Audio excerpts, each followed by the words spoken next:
Əziz xanımlar, dəyərli izləyicilər, hər birinizi kanalımdan salamlayıram. Cemli piroq hazırlamışam. Çox da gözəl, ləzzətli, mükəmməl dadı var. Yumuşaqdır. Siz də bu cür gözəl piroq hazırlamaq istəyirsinizsə, videonu sona qədər izləyin.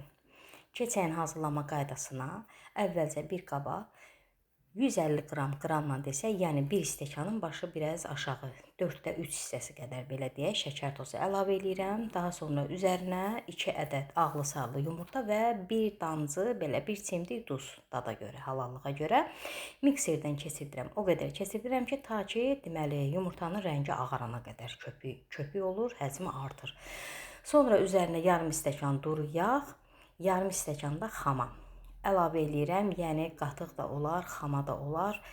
Qatıq biraz möhkəm qatıq olsa daha yaxşı. Çox sulu qatıq olsa xəmirin ununu da çox aparar.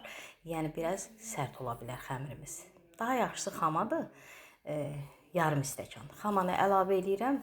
Biraz da mikserdən keçirdəndən sonra bura hardasa 400 qram, belə deyək də 1 stəkan unumuz bizim 125 qramdırsa, orta hesabla 125 qram, 120 qram, 130 da ola bilər. İndi baxır siz stəkanda unu nə qədər doldurursunuz. Hardasa 3 stəkan yarım belə un gedir. İndi qramla deyirəm 400 qram, amma bir damcı o tərəf bu tərəf yəni ola bilər. Artıq əski ola bilər. O da yumurtanın böyük kiçiliyindən asılıdır. Məsəl üçün duru yağı yarım stəkandan bir damcı artıq və yaxud az ola bilər. Yəni ortalama təxmini deyək ki 400 qram un. 3 stəkan yarım, 4 stəkana qədər.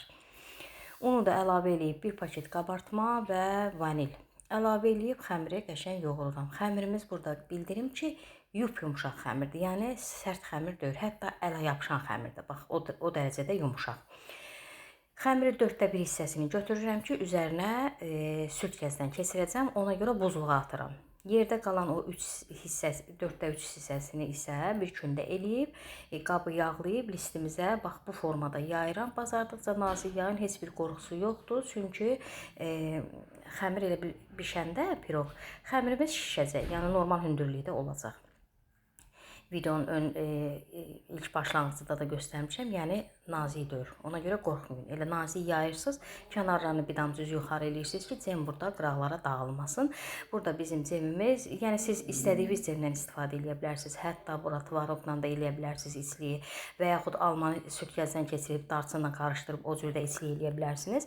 Burada bizim cemimiz, deməli burada həm çiyələk var, həm mavigilə var, həm qırmızı qarağat var. Yəni qarışdırmışam, həm malina var. Hamısını qarışdırıb cem eləmişəm burada. İçinə də cemi əlavə elədim.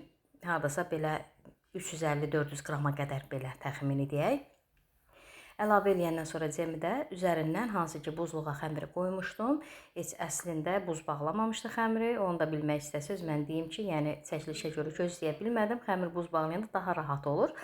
Xəmiri buzluqdan çıxardıb üstünü süd gəzdən keçirdirəm bu formada. Qoyuram bişməyə. Hardasa 40 dəqiqəyə zada bizim bu piroqumuz bişir 170 dərəcədə. Düzdür, sobalar fərqlidir. 170-180 dərəcədə bişirmək olar. Bişəndən də sonra əslində soyumağını gözləmək lazımdır. Sonra doğramaq lazımdır. Mən burada soyumasını da gözləmirəm çəkilişə görə və bölürəm burada piroqları ki, kəsib iç tərkibini də sizlərə göstərmək üçün. Burada əziz xanımlar, cemin azlığı, çoxluğu sizin özünüzdən asılıdır. Yenə deyirəm, içlik olaraq az da eləyə bilərsiniz, çox da eləyə bilərsiniz. Əslində, məsəl üçün bu piroqdan bir dənə də hazırlamışam başqa cemlə, əri cemi ilə. Orada üstünə ki, süd gəzdən keçirmişəm, 3də 1 hissəsini götürmüşəm xəmirin.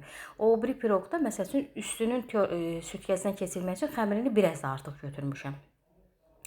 Yəni siz o cür də eləyə bilərsiniz. Burada kəsib burada sizə göstərirəm. İç tərkibini də çox gözəl, qəşəng, yumuşaq. Baxın alt hissəni necə nazik yaymışdım. Onu demək istəyirdim ki, alt qatı da baxın necə qəşəng hündürləşib. İnşallah ki bəyəndiniz. Zəhmətə dəyər verərək bəyənmə düyməsinə toxunun. Abunə deyilsinizsə abunə olub dəstək olmağı da unutmayın. Sağ olun, sağlıqla qalın. İnşallah yeni videolarla səhifəmdə görüşənədək. Hələlik.